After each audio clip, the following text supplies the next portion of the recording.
தம்பிகளா 60 days 60 கண்டென்ட்ல இன்னைக்கு டே 13. நான் பிரீத் இன் பிரீத் அவுட்டை பற்றி சொல்லியிருந்த ஒர்க் அவுட் பற்றி அதை பற்றி ஒரு வீடியோ போடுங்க அப்படின்னு கேட்டிருந்தீங்க. நான் சிம்பிளாக சொல்லிடுறேன். ஃபர்ஸ்ட் ஆஃப் ஆல் சரிங்களா, ரொம்ப கன்ஃபியூஸ் பண்ணிக்க வேணாம். ஃபர்ஸ்ட் பிரீத் இன் பிரீத் அவுட் எதுக்கு இம்பார்ட்டன்ட் அப்படின்னா, உங்களோட பெர்ஃபார்மன்ஸ் ரொம்ப நல்லா இருக்கும். நீங்கள் ஹை லிஃப்ட் பண்ணுறீங்க அப்படின்னா அதுக்கு வந்து நல்லா லிஃப்ட் பண்ண முடியும். இன்னொன்று இன்ஜுரி ஆகாது. என்ன காரணம்னா மைண்ட் டு மசில் கனெக்ஷன்ஸ் அப்படிங்கிறது உங்களுக்கு நல்லா கிடைக்குங்கிறனால இன்ஜுரி ஆகாது. ஓகேங்களா, ஃபர்ஸ்ட் எப்படி பண்ணலாம் அப்படிங்கிறத நான் சொல்கிறேன். இப்போ இந்த பைசப்ஸ் கர்ல் இதில் பாருங்கள், எந்த மூவ்மெண்ட்டில் உங்களுக்கு கஷ்டமாக இருக்குது? மேலே வெயிட் லிஃப்ட் பண்ணும்போது தான் கஷ்டமாக இருக்குது, விட்டிங்கன்னா டம்முன்னு கீழே போயிடும் இல்லையா? அப்போது எந்த இடத்துல உங்களுக்கு கஷ்டமாக இருக்கோ அங்கே பிரீத் அவுட்.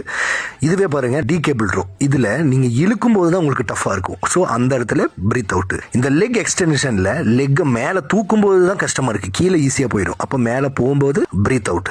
இதே பெண்ட் ரோவில் மேலே இழுக்கும் போது தான் கஷ்டமாக இருக்குது அப்படிங்கும்போது அங்கே பிரீத் அவுட். இந்த ஃபார்மேட்டை மட்டும் ஃபாலோ பண்ணிக்கோங்க. மற்றவங்க ரொம்ப டெக்னிக்கலாக பேசிட்டு இருப்பாங்க, அதெல்லாம் போட்டிங்கன்னா மண்டை குறைஞ்சிரும். இதை மட்டும் பண்ணுங்க, நல்ல ஒரு பெர்ஃபார்மன்ஸ் இன்க்ரீஸ் பண்ணலாம். இந்த மாதிரி சிம்பிளாக நான் அடுத்தடுத்த வீடியோவில் அப்டேட் பண்ணுறேன். மறக்காமல் ஃபாலோ பண்ண தடவை வந்துடாதீங்க.